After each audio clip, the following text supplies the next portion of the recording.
Episode 6. The Future of Illusion and Reality. 6.1. Consolidation of Knowledge. In the aftermath, the Prismatic Lab shifted to more measured, long-term research.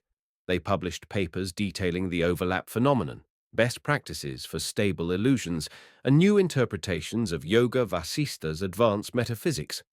The science world grappled with these revelations. Some wholeheartedly embraced them, others tried to replicate or refute them. Arundhati led a specialized consciousness studies program, blending textual scholarship with quantum experimentation. She introduced a course titled From Vasistha to VR, the Evolution of Simulation Theory, exploring how ancient sages intuited a cosmos that modern technology could now partially replicate. Applications sprouted in therapy, creative arts, even mental health interventions for trauma. VR illusions could be harnessed to help patients safely confront fears, just as Mowbray confronted his. Realizing illusions can be shaped or dissolved gave hope to many. 6.2. Unanswered questions. Despite the strides, major questions remained. The cosmic figure known as the Monitor had mentioned other dimensions also unlocking illusions. Some claim to have glimpsed deeper realms in meditative states, realms not described in Yoga Vasistha. Moreover, the fundamental why of illusions remained elusive. The text said illusions spontaneously arose within infinite consciousness, with no first cause or material.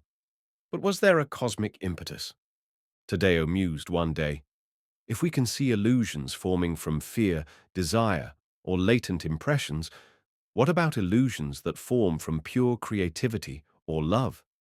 Have we only scratched the surface? Arundhati nodded. Yes. Yoga Vasistha suggests countless possibilities. If every notion can spawn entire universes, we might explore new frontiers beyond creation and dissolution. 6.3. A historic gathering. On the one-year anniversary of the first successful expedition, the lab hosted a major conference. Consciousness, simulation, and yogic science. Scholars, mystics, quantum theorists, and VR experts from around the planet gathered. The keynote was delivered by Arundhati and Tadeo, summarizing the entire saga.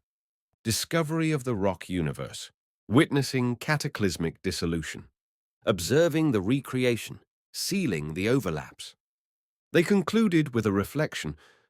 Our experiments prove that phenomena described in Yoga Vasistha can be tangibly accessed through advanced technology.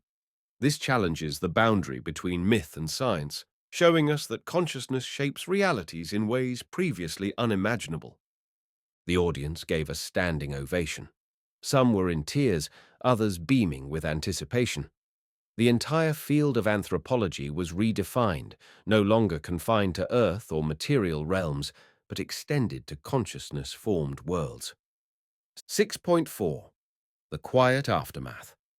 That night, after the crowds dispersed, Arundhati found herself alone in the lab's meditation chamber.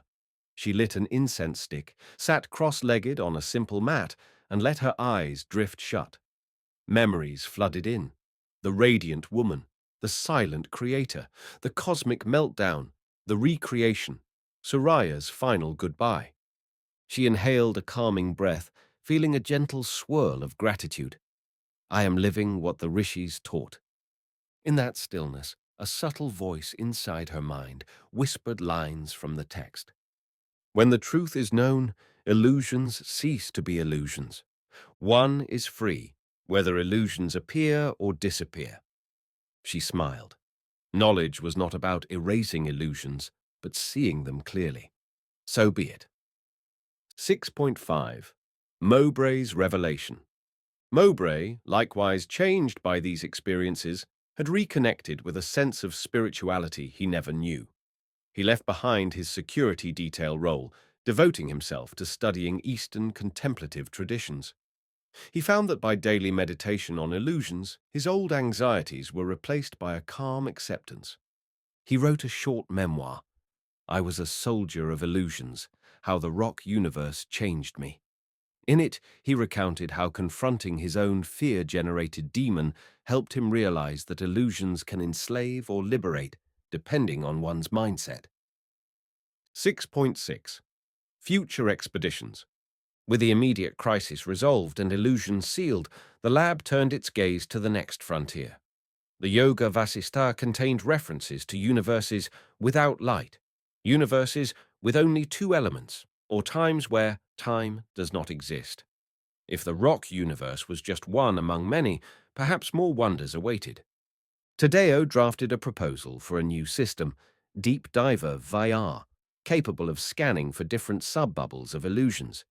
He believed they could systematically chart an entire consciousness multiverse. Of course, the board was cautious. No one wanted a repeat meltdown. But Tadeo's pilot plan included advanced safety locks. Arundhati was both excited and wary. They had to ensure they approached future explorations ethically to avoid entangling illusions with baseline reality. In any case, a new age of anthropology beyond matter was dawning. 6.7. A final glimpse. Before concluding, let us cast one more glance at that sealed rock universe. Hidden behind stable quantum lattice walls, it continued. Soraya and her people carried on, building civilizations with the knowledge that they were illusions formed by the cosmic mind. They sang songs of the travelers who had come from beyond, taught them about fear, compassion, creation, and dissolution. Among them, some illusions even ventured deep into their own meditation, suspecting there might be further illusions within illusions. Indeed, if Yoga Vasistha was correct, each being's mind could contain yet another subworld, an infinite fractal of illusions. In that sense, there was no final boundary, only endless expansions and contractions of consciousness, a cosmic tapestry of illusions, each as real or unreal as the next, sustained by the universal mind. 6.8. The mystery of consciousness. And so our story ends with a sense of wonder. We have glimpsed creation and destruction inside a stone, witnessed illusions shaped by thoughts, and discovered how advanced technology can replicate ancient meditative feats. Yet deeper mysteries remain about the source of consciousness, the ultimate reality behind illusions, and the potential for humanity to evolve alongside these revelations. In the words of the Yoga Vasistha, when there is perception of diversity, the world arises. When there is realization of the one truth, illusions are seen to be pure consciousness. Thus, we dwell in a cosmos that is both ephemeral and profound, a grand simulation whose boundaries we have only begun to explore.